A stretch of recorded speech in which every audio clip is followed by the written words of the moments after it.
Okay, let's get into this red line section. Basically, I'm just going to be giving a little critique to Art Cave, who is a big supporter of my work on Instagram and everywhere, and I appreciate it, so thank you for supporting me. Yeah, man, let's get into your work and see what we can look at. What do you need to improve on? What's going to help you achieve the goals that you want to achieve? So looking at this straight away, I think working on the fundamentals essentially would be the best thing for you right now. There's other things, I could point out about storytelling and whatnot, but or specific line art things, stuff like that. But I think what's going to really help you the most is working on those fundamentals. You need to focus on anatomy first and foremost, I'd say, because here you can see the ear's not in the right place. The face is a bit off, so if I draw a center line down the middle, everything's not really following that line.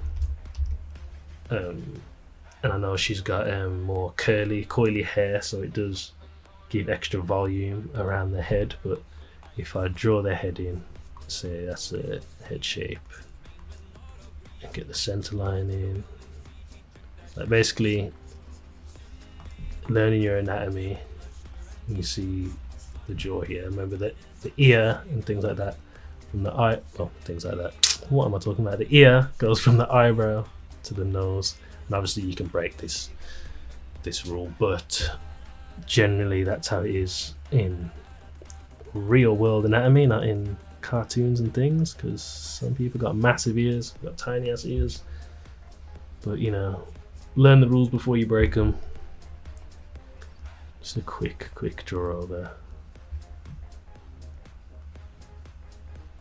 Now I'm not sure what expression you were going for, whether she's just a bit surprised or what, but once you start actually looking at anatomy, you'll see how the eye, from this type of angle, this side here, the eye's a ball, so it curves around and the eyelashes curve around the eye, and yeah, these are all things you will pick up in your studies of anatomy. Now the mouth's not bad, it's drawn well, but it's just drawn in the wrong place.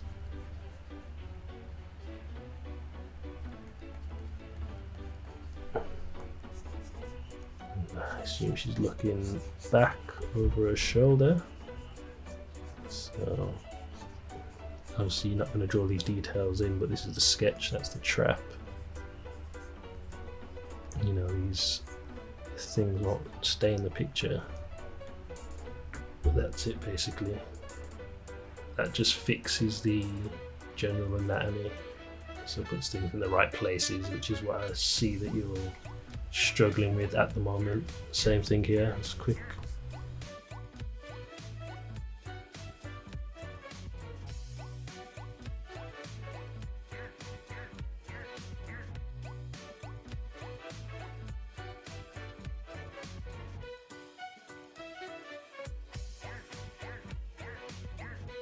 Now this bit here that I'm shading in now, it's a part that people often struggle with, that under the chin bit.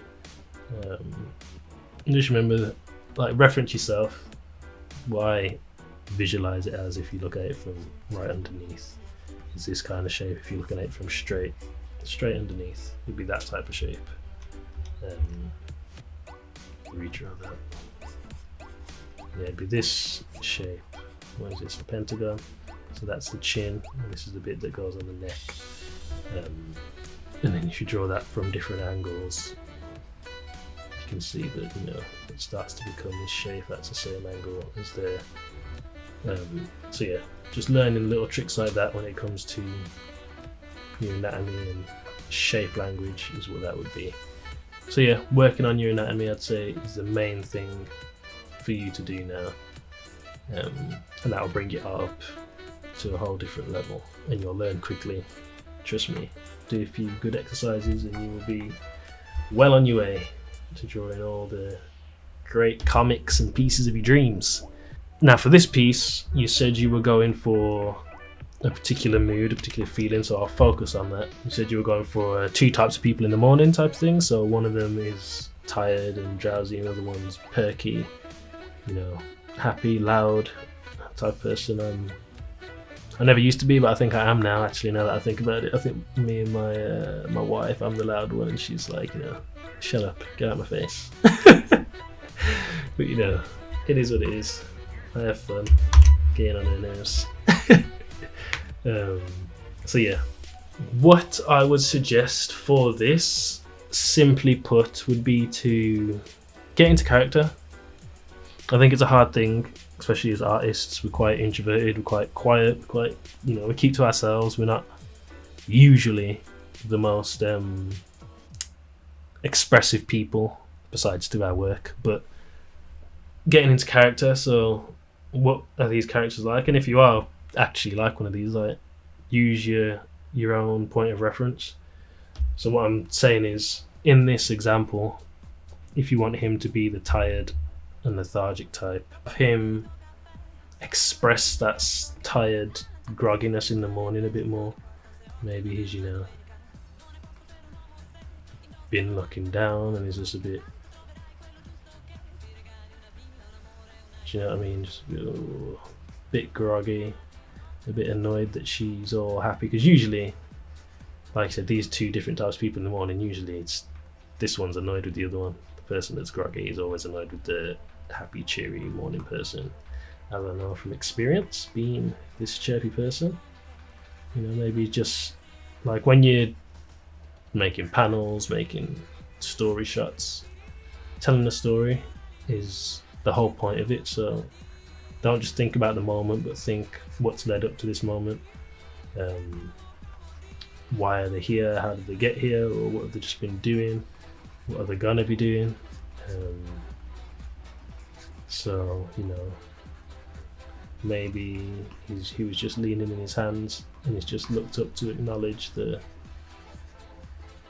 annoying dancing that his friend's doing over here. Sorry, I've forgotten her name. Tanya. Yeah. So maybe he's just sitting there chilling, he's thinking, why are you like this? What are you doing? And have her be more interactive with him. They're like best friends, I think, if they're supposed to be. So have her be that chirpy, good morning, trying to get him to, join in with this happy-go-lucky, good morning attitude. He said she was dancing. So maybe she's just, being annoying, putting an arm on his head or something.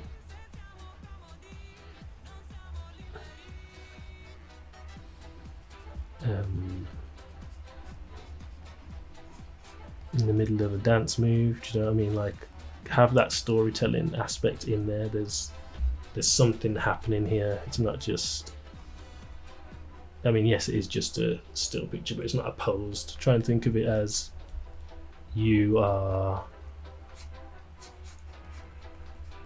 what's the word? You're taking a picture of a real moment. They're not, models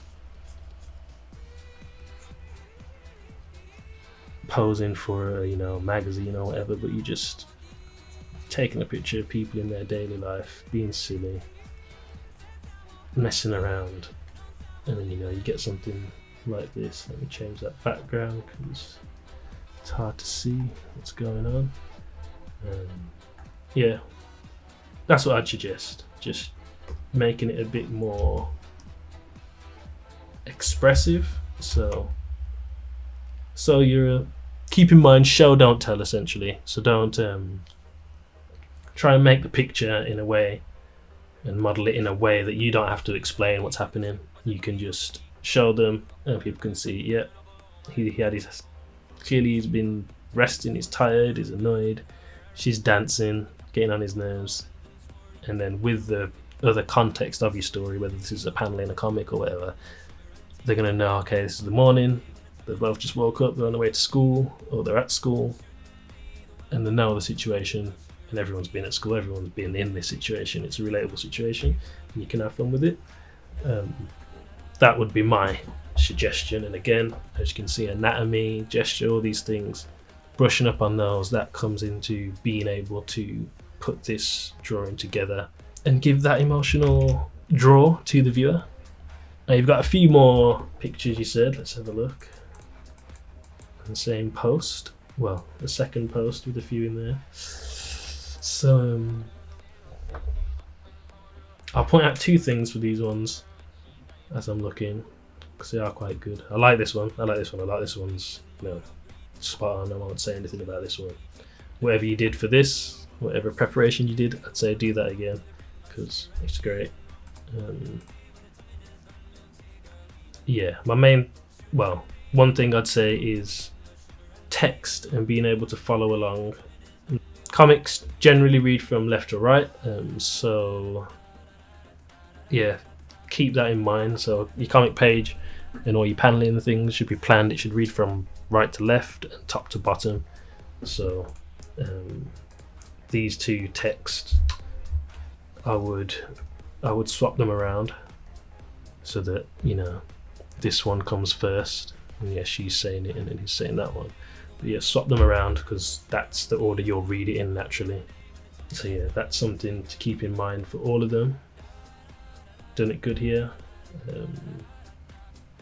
No text there. And here as well, I'd say this one is a good example of when you are reading something left to right. She's on the left, so it's going to be hard to put her bubble on the right, but a page also reads top to bottom. So if you want this one to be read first, have this one below it. They're roughly on the same height right now, so I'd just say, you know, bring it down here or something so that above and below is more exaggerated, so people know to read this one first, even though it is on the right and after this one. And that's generally how comics are read, and that will help you make it more easy to flow and read for the viewer.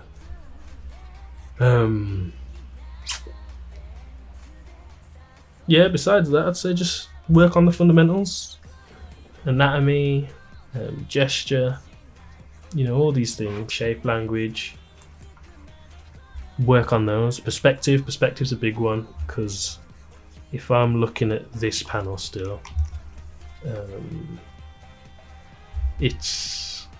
not sure what the perspective is. Maybe they're on a hill and you're looking down on these buildings, but then it's a bit confusing. I can't tell what perspective these things are in comparison to this light, which is a up perspective, but we're looking down on the building. It's confusing.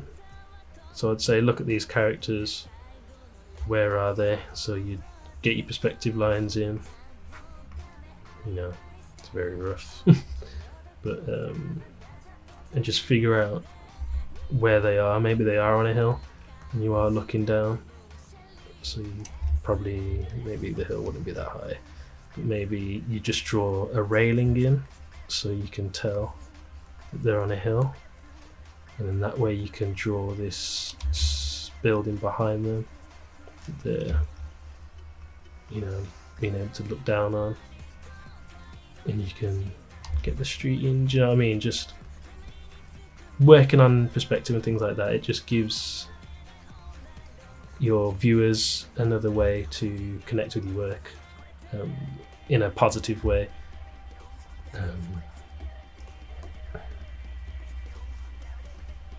Because you don't want people to look at your work and their focus to be on criticizing the art rather than, you know, enjoying your story, which I think is your main focus. So I'd say, yeah, work on that perspective, work on your anatomy, and I think you'll be good to go. Yeah, in future, if you want more help, hit me up. I'm more than happy to. I appreciate all your support, Art Cave. And anyone else, if you want your work critiqued as well, then just use the hashtag BronksonCNCme. It's on screen, BronksonCNCme, and I'll try and feature you in these red line sections in future videos. Anyway, God bless, and I hope this helped, and I hope it helped other people as well. Chat to you soon. Oh. Yeah, man. Peace. Let's go to the end of the video. Spend time with your family? Sure I do. Good. Because a man who doesn't spend time with his family can never be a real man.